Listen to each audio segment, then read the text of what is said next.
ከሰሞኑ በአፍሪካ ቀንድና አጠቃላይ በምስራቅ አፍሪካ አካባቢ እየተደረገ ያለው እንቅስቃሴ ወደ ለየለት ግጭት እንዳያመራ ከፍተኛ ስጋትን ጭሯል።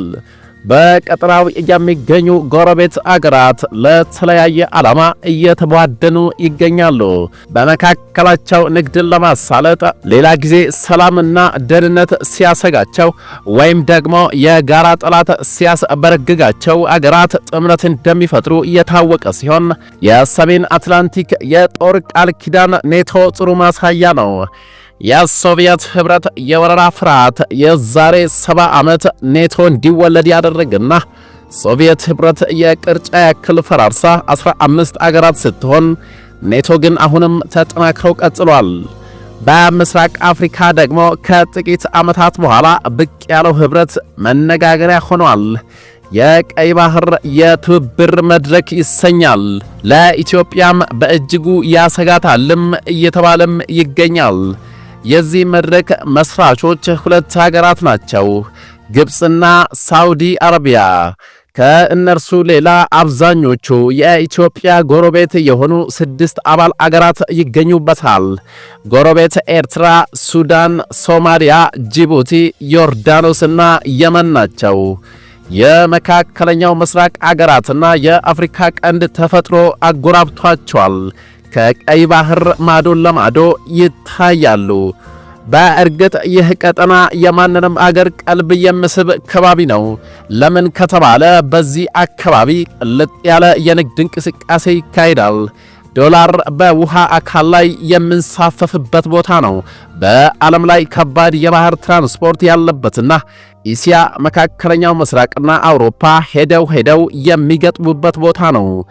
በሜዲትራኒያን ስዊዝ ካናልና ቀይ ባህርን ዘልቆ ህንድ ውቅያኖስ መድረስ የሚቻልበት ብቸኛው መስመር ነው።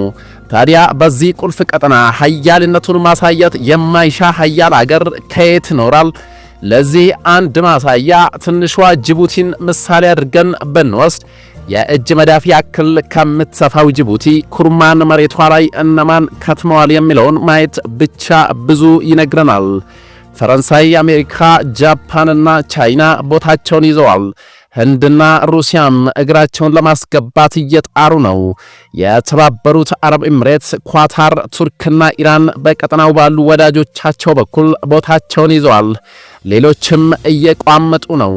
ተፈጥሮ በቀይ ባህር ሰፈር ያስቀመጠቻቸው አገራት ብቻ ሳይሆኑ ራቅ ያሉትም ቢሆን የንግድ መርከባቸው በዚሁ ማለፉ ስለማይቀር የአካባቢው ሰላምና ጸጥታ ልክ እንደ ደጃቸው ያሳስባቸዋል። የቀይ ባህር ደቡባዊው በር ባብኤል ማንደብ አንዳች እክል ቢገጥመው የብዙ አገሮች ጎሮሮ ላይ አጥንት የመሰንቀር ያህል ከባድ እንደሆነ ተገልጿል። ለዚህም የጋዛን ጦርነት ተከትሎ የኢራን ወዳጅ የሆነው የየመን ሁቲ የምዕራባውያንን መርከቦች ኢላማ ሲያደርግ የተከሰተው ቀውስ ይታወሳል። በምላሹም በአሜሪካ አዝማችነት በአካባቢው የምዕራባውያንን የባህርና የአየር ኃይል እንዲሰማራ መደረጉ የቀይ ባህር ነገር ሁሉንም እንቅልፍ የሚነሳ መሆኑን አሳይቷል።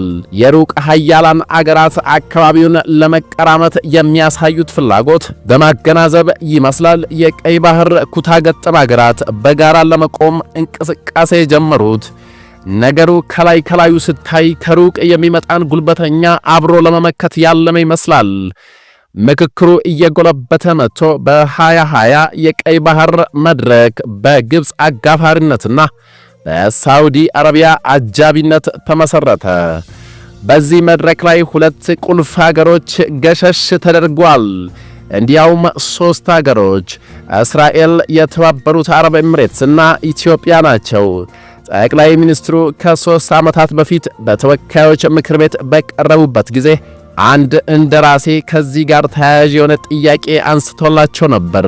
ጠቅላይ ሚኒስትሩም በምላሻቸው ቀይ ባህር ለእኛ ብቸኛው መግቢያ መውጫችን ነው፣ ሳውዲና ግብፅ ሆን ብለው ሲያገሉን እኛ ምን እያደረግን ነው የሚል ጥያቄ አንስተው ነበር።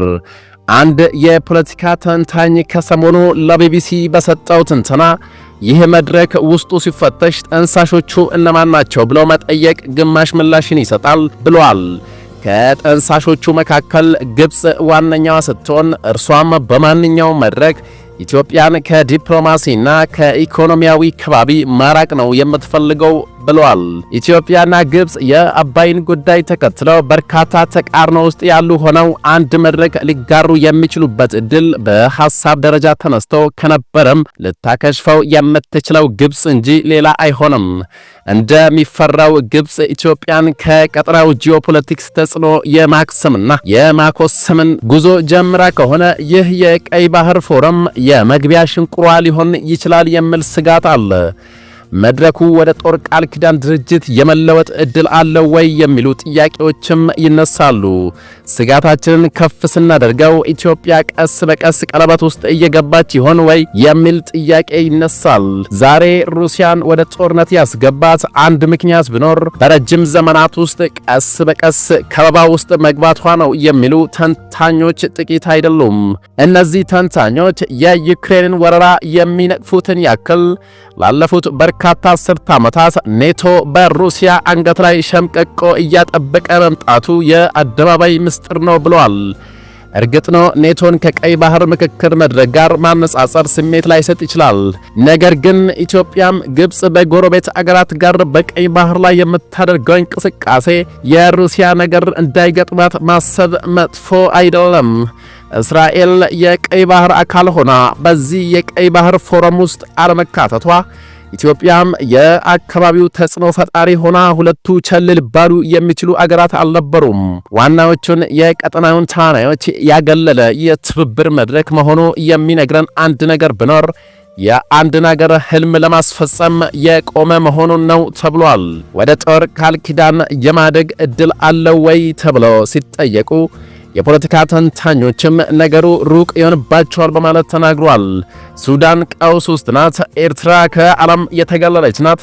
ሶማሊያና የመን የት እንዳሉ ይታወቃል። ቀሪዎቹ ዮርዳኖስና ግብጽ ናቸው። እንኳንስ ሊጠናከሩ እርስ በርስ ቁርሾ ያለባቸው ናቸው።